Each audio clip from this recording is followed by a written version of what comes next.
silent prayer. Sabi ko, I'm so grateful na nakabalik ako sa lugar na to. And it brings back a lot of memories sa akin. It's almost 30 years ago.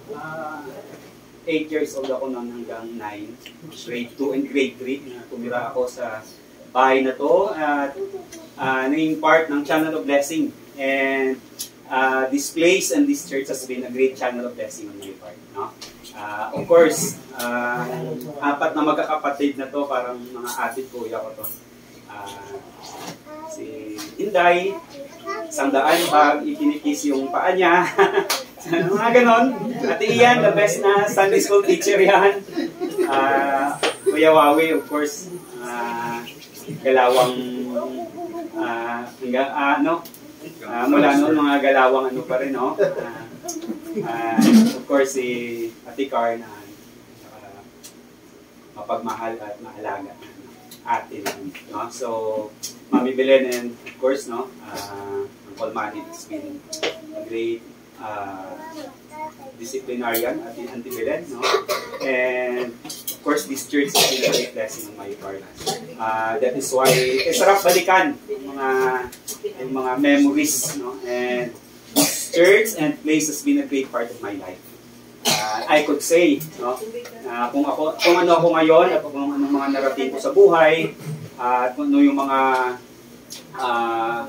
bagay na nangyari sa buhay ko, ang Channel of Blessing at ang Cruz family has a great part of it, no? So, pinupuri, sinasamba ko ang Panginoon sa umagang ito that I could share God's Word, no, sa inyo being your speaker, no? And of course, no, kasama ko sa for 2 years nandiyan ang Auntie Teresa and Auntie Minda, kasama-sama dito sa dito. Hindi matanggal sa isip ko kanina nung sumakay ako ng tricycle papunta dito. Sabi ko 35-8 countryside, Barangka, Mandaluyong, Metro Manila. Nandun pa rin sa utak ko yung lugar na to, no? Way back 30 years ago. Alright? So, it's a great part on my, or it's an honor on my part to be your speaker for today. So, way back 30 years ago, naalala ko noon, may Christian 5 pa. Sila ni Kuya Wawi yun.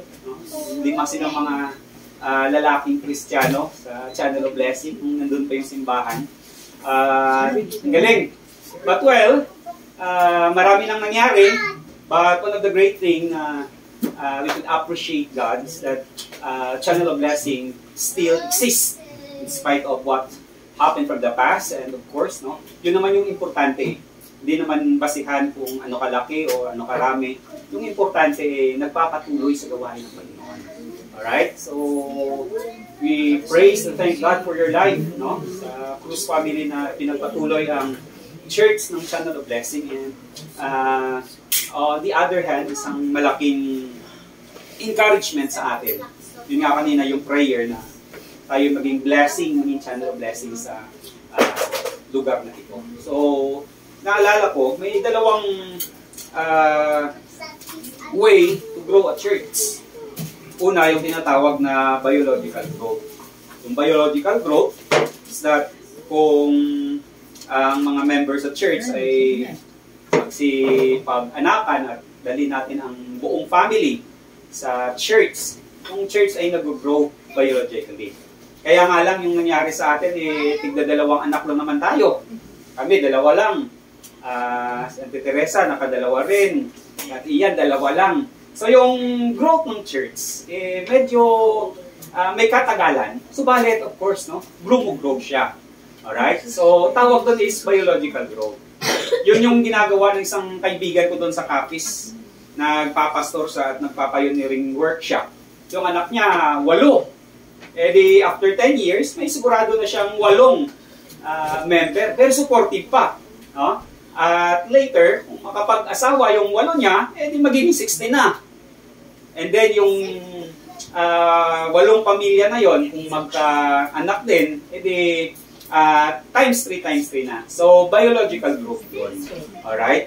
So, on the other hand, another na growth ng church ay tinatawag nilang growth through evangelism and discipleship. And yun yung tinututukan namin ngayon. At yun yung dapat tutukan din natin later no, bilang isang church, for us to grow, is kailangan nating mag-grow through evangelism and discipleship. So, pag-usapan natin yan later. If you have your Bibles with you, allow me to share and let us read Revelation chapter 2, verse 1 to verse 7. Alright?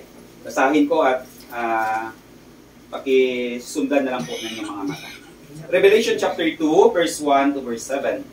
Unto the angel of the church of Ephesus write, These things saith he that holdeth 7 stars in his right hand, who walketh in the midst of the 7 golden candlesticks.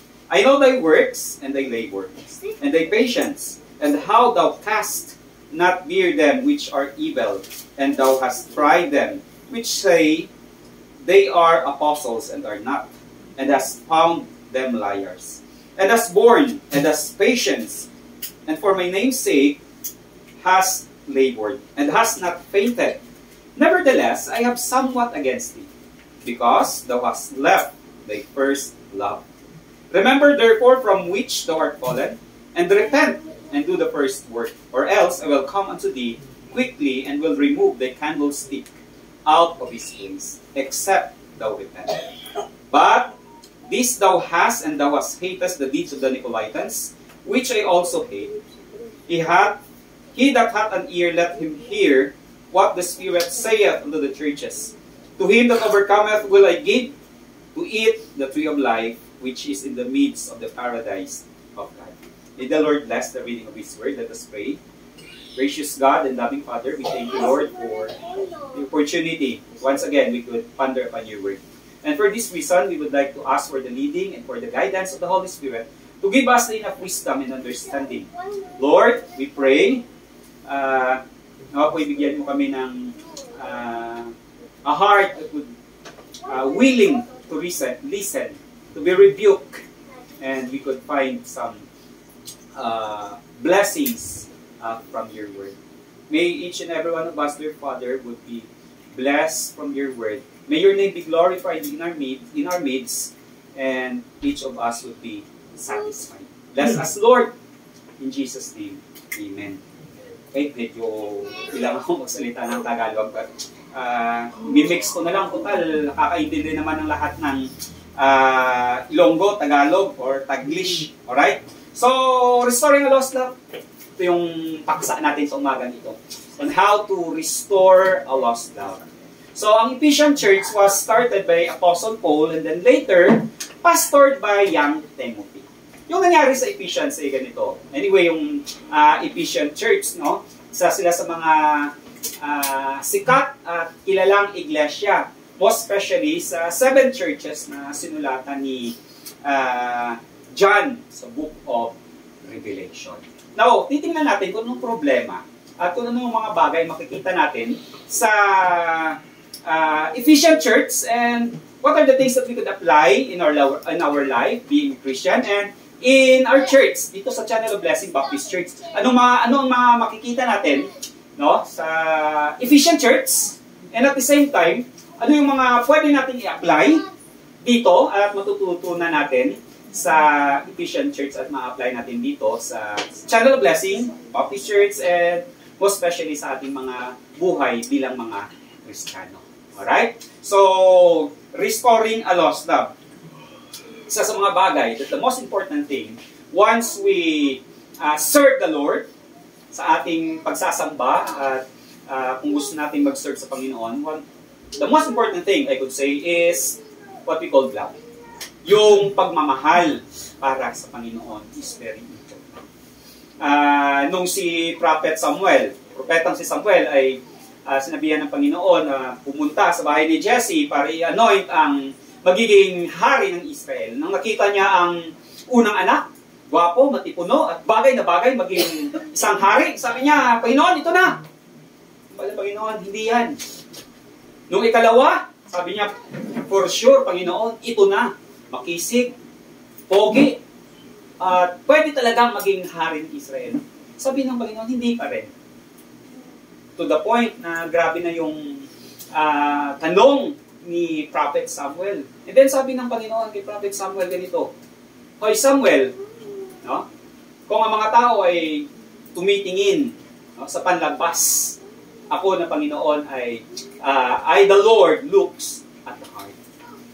No? Ang Panginoon ay tumitingin sa ating mga puso. Alright?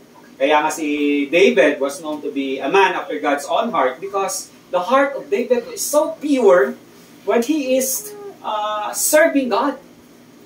Kasi ang Panginoon ay tumitingin sa ating mga puso. Hindi siya tumitingin kung anong meron tayo, kung ano tayo, but He looks at the heart.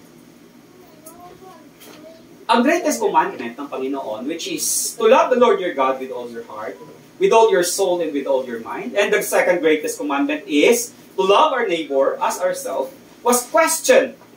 It was answered by the Lord Jesus Christ, and it was questioned actually ng mga Pharisees at that time.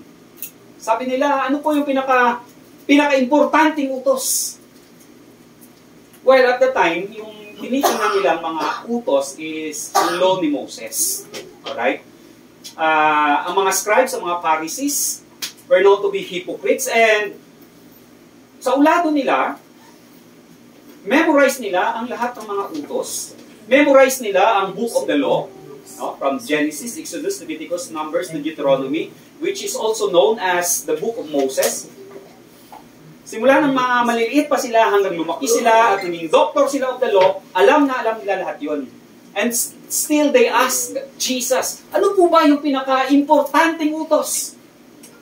And the Lord Jesus Christ answered, love the Lord your God with all your heart, with all your soul, with all your mind. And the second greatest is to love your neighbor as you love yourself. Alam niyo po, kung yung pag-aaralan ng 10 utos, di ba may 10 commandments tayo. Thou shalt not kill, thou shalt not steal, thou shalt not covet. Remember the Sabbath day to keep it holy, thou shalt have no other gods before me. Yung 10 commandments po, actually, kung yung pag-aaralan is divided into 2 parts. Yung una is our relationship with God. Kaya ang sabi doon, thou shalt love or thou shalt have no other gods before me. Remember the Sabbath day to keep it holy. Thou shalt not use the name of the Lord thy God in vain. It speaks of our relationship with God. Yung ikalawa is our relationship with people, with men. Thou shalt not kill, thou shalt not steal, thou shalt not covet. And it speaks of our relationship with men. Kaya nga, nalito yung mga tao, yung mga Israelites, ang mga scribes, ang mga Pharisees, nalito sila kung ano ba ang dapat gawin. And then, kinapsulize ni Jesus Christ, and then He said, Thou shalt love the Lord thy God with all thy heart, with all thy soul, and with all thy mind. As we keep God's commandments, as we keep God's law, it should be that we are motivated by our love for the Lord.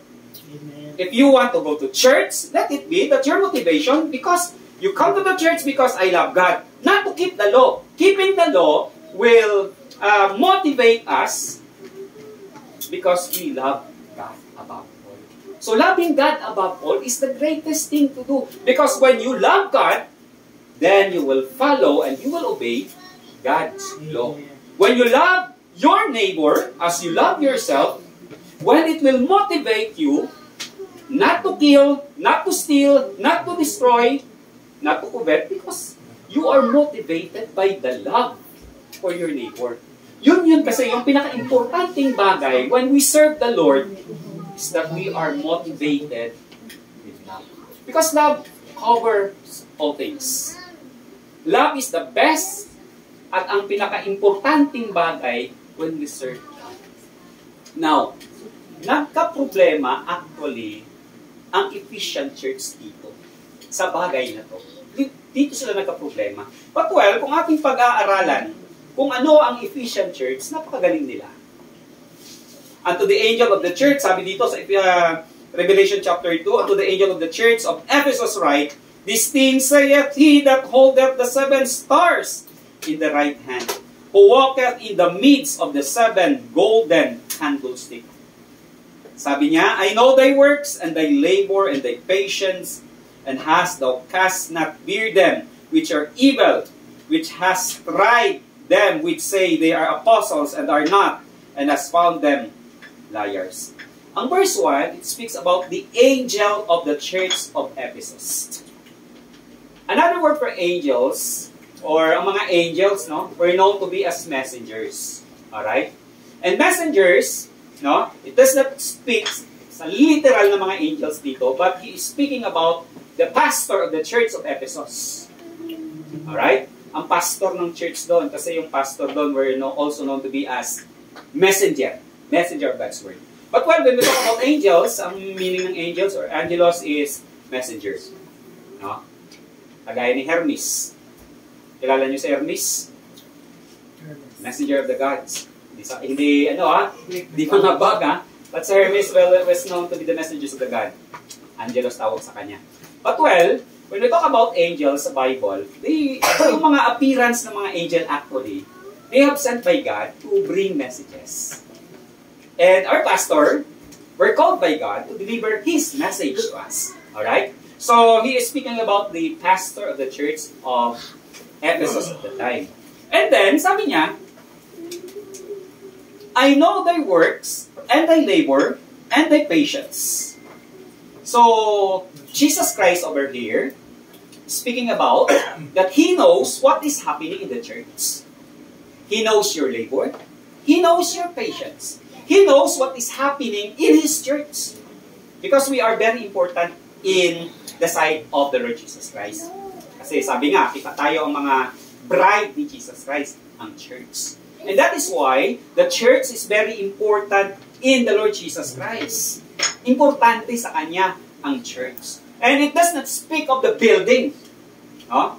Hindi siya nagsasalita or he does not speak in the building. Kasi ang Channel of Blessing Baptist Church, nakikita ko nga minsan kung saan kayo nagtitipon.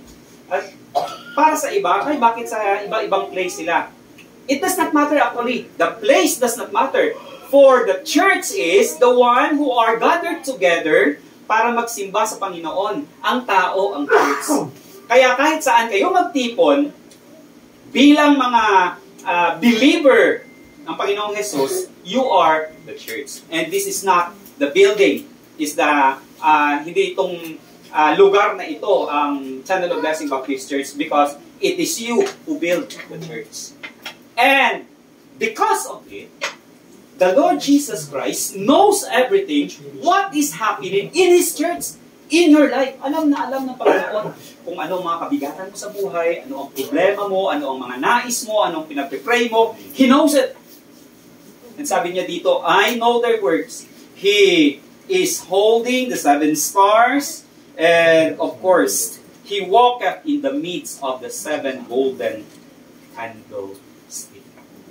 Now, ano ang mga bagay na makikita natin sa life at sa church ng Ephesus? Well, unang-una yung Ephesus, no, was known to be, yung Ephesus kasi, yung ating pag-aaralan ng history niya, nandun yung temple ni Artemis or ni Diana, the goddess of fertility, twin sister ni Apollo. Sa lugar na yon, ang kanyang temple was known as one of the 7 wonders of the ancient world. Doon sila nagtitipon.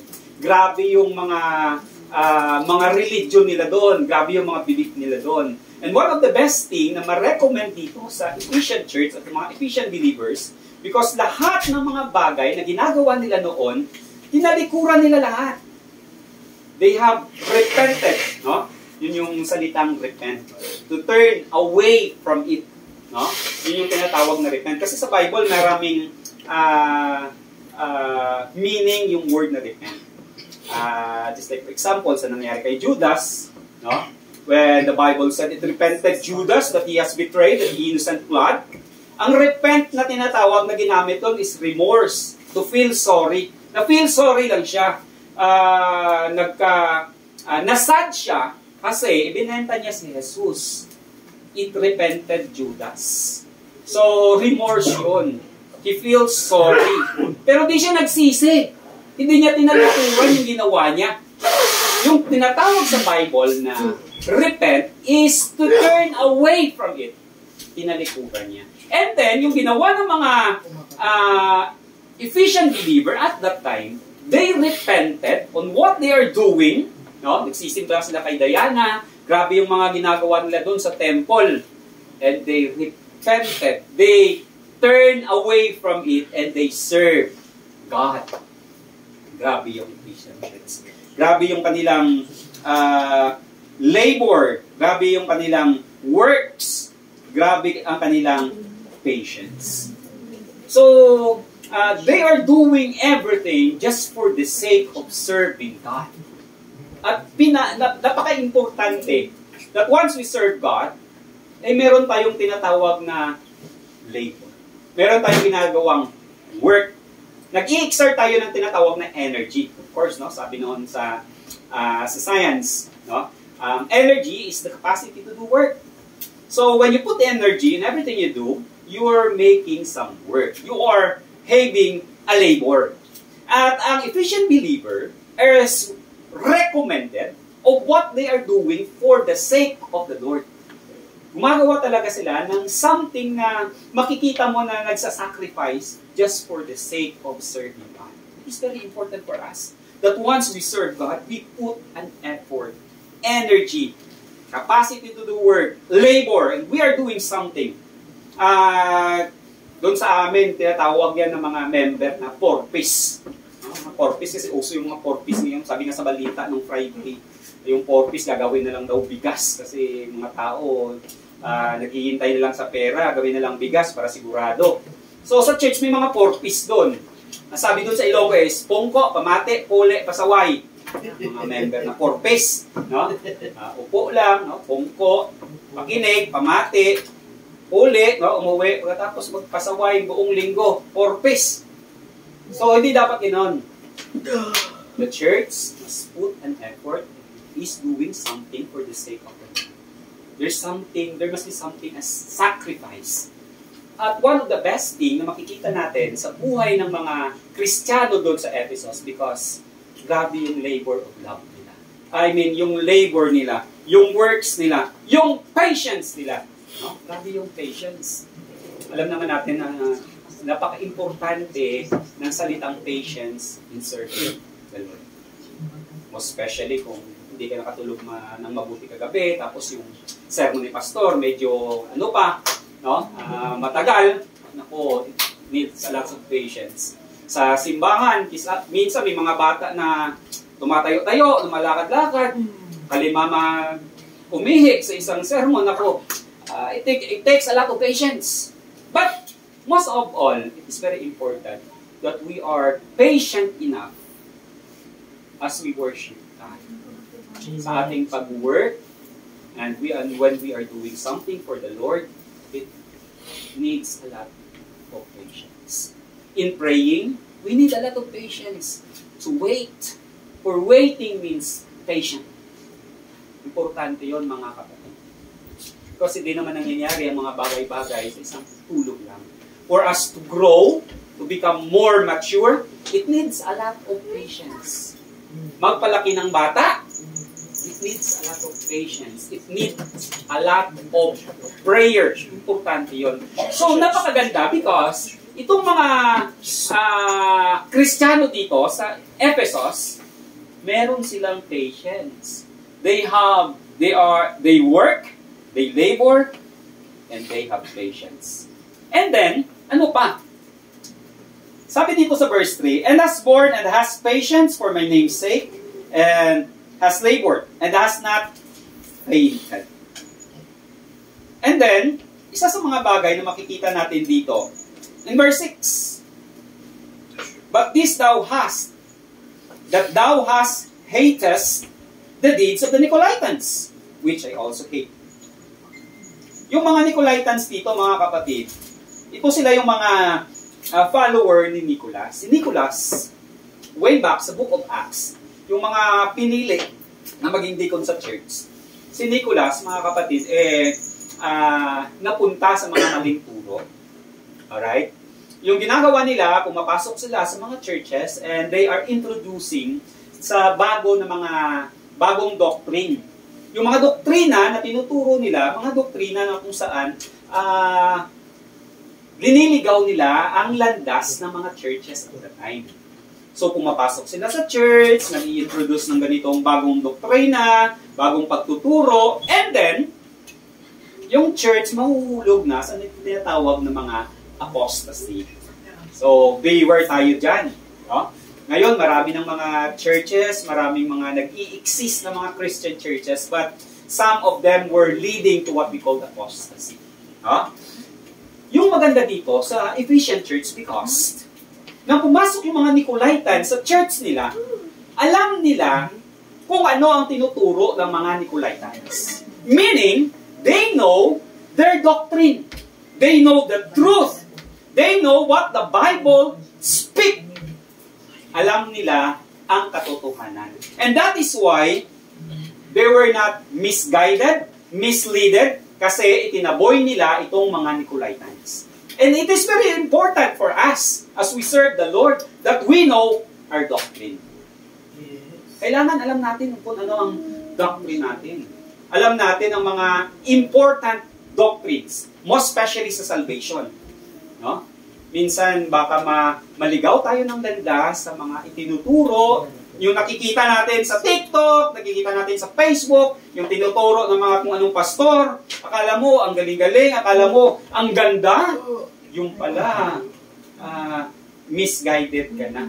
So, kailangan nating malaman kung ano ang mga major doctrines na kung saan tinuturo ng Biblia. Importante yan, kapatid na John Fritz. Na dapat malaman natin, importante rin yung tinatawag nating Sunday School sa church. Importante yun. Dapat meron tayong pinag-aaralan, most especially about major doctrines. Yung maganda dito sa church sa Ephesus, because alam na alam nila ang doctrine. Alam nila yung Apostles' Creed. Alam nila kung anong mga importanteng mga doktrina na dapat nila malaman. Kaya nung pumasok yung mga Nicolaitans, nako, wag kayo dito. Pinalabas nila. Kasi alam nila kung ano ang tinuturo ng salita ng Panginoon. Ganito ang Ephesian Church. They have patience, they work, they labor, and they know the truth. But there is something na hindi gusto ng Panginoon sa kanila. Because they have lost their first love. At yun ang pinaka-importanting bagay as we serve the Lord. Our love for the Lord. That we are motivated by love once we do something for the Lord. Once we give, once we are laboring, once we are sacrificing something, we sacrifice our time, it is very important for us that we are motivated by love. Ang problema kasi sa Ephesian Church ganito, they were serving Him, but they are not loving Him. Importante pa rin ang tinatawag na pagmamahal. Kasi ito ang center. Ito ang heart of the Bible. Sabi nga sa John 3:16, for God so loved the world. Dahil mahal ng Panginoon ang sanlibutan. It's because of God's love that He gave His only begotten Son. And it should be our love that we are doing something for the Lord. Dahil mahal natin ang Panginoon. At kung mahal natin ang Panginoon, everything will follow. Sabi nga, and the law and the prophets. No? Ang law at ang mga propeta ay under sa ganitong utos. Love the Lord your God with all your heart. Love your neighbor as you love yourself. Because napaka-importanting bagay that we are motivated by love. Our love for the Lord and our love for our neighbor. Bakit importante ang love? Number one, kailangan malaman muna natin kung paano mahalin ang Panginoon bago natin mahalin ang kapwa natin. And you will see, sa tinatawag na discipleship, yung discipleship kasi is to be like the Father. If you want to be His disciples, you should be like the Father. Sinusunod mo, gusto mong sundin ang God the Father. So paano ba magmahal ang God the Father? So ang love ng God the Father is so very sacrificing kasi agape love yan. A love that never fail. A love that tanggap ang lahat. No? Yun yung pinaka-importanting bagay. Because we will know how to love others, how to love our wife, our husband, our siblings, our brothers, our sisters, our children, our parents. Because first, we love God. Kaya nga sabi ng salita ng Panginoon, 1 John, we love Him because He first loved us. If you have already experienced the love of God in your life, then you will know how to share that love to others. And that is why we should be motivated by now. What does it mean to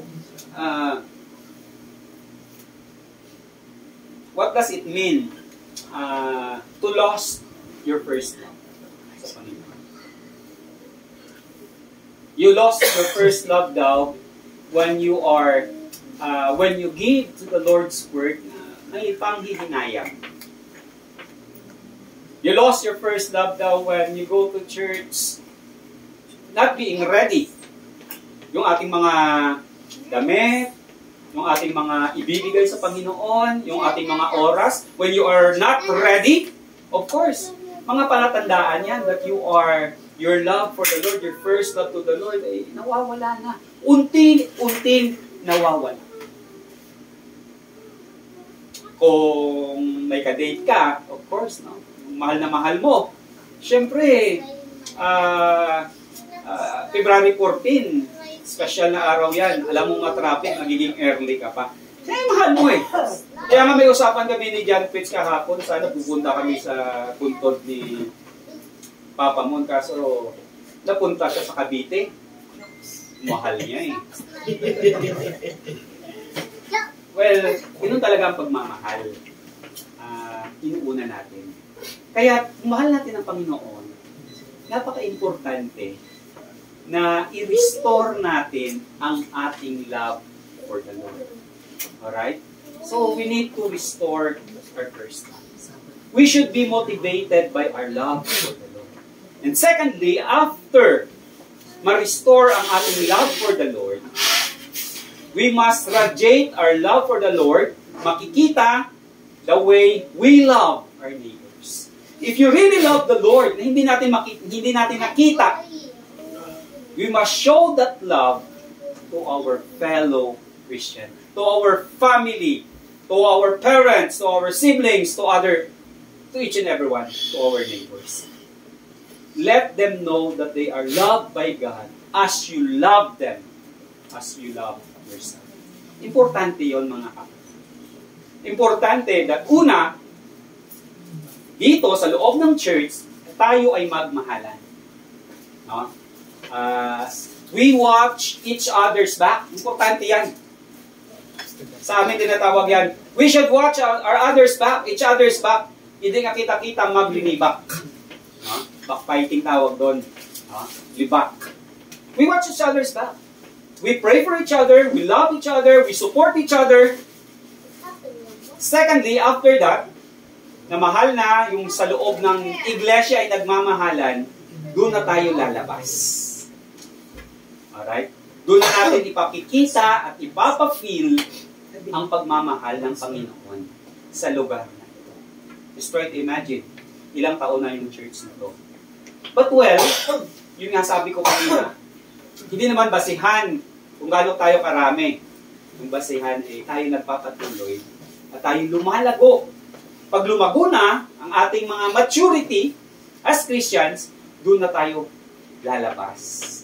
Pero hindi pa nga tayo ready, lumabas na tayo. Hindi yan. Dapat lumago muna tayo, magmahalan tayo, at pag nakita nila how the love of God works in our lives, then doon na natin ipapakikita sa kanila.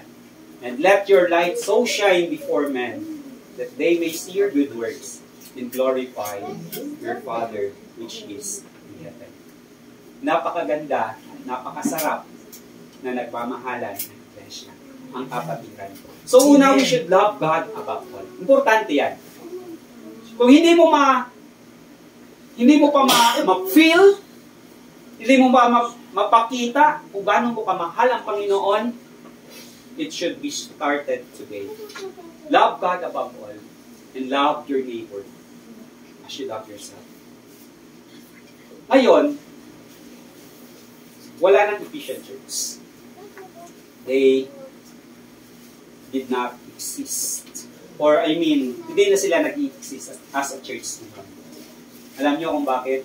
Because they failed to restore their first love.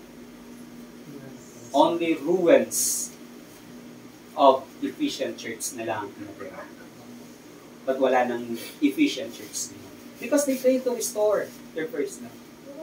Kaya it's a great warning sa bawat churches, sa bawat relasyon, o special a relationship with God, na hindi na-accompany ng pagmamahal ang ginagawa natin. Yung napipilitan ka lang, you're doing it out of love, but out because for duty na lang, for camaraderie na lang, then makikita mo na lang yung sarili mo na wala ka na sa pagsisearch sa Panginoon. That is why we should love God above all. We should love our neighbor as we love ourselves. And everything that we do must be accompanied by love. May the Lord bless His word in each and every one of us that as we serve God. Napaka-importante na it is accompanied with love. Let us pray. Gracious God and loving Father, we thank you, Lord, for your word. And let it be that in everything that we do, whether we eat, whether we drink, Lord, let it be that we do it with love. Help us, dear Father, to love you above all. To love our brothers and sisters, to love our neighbors as we love ourselves. We thank you, Lord. We honor and we praise you. In Jesus' name, amen. Amen.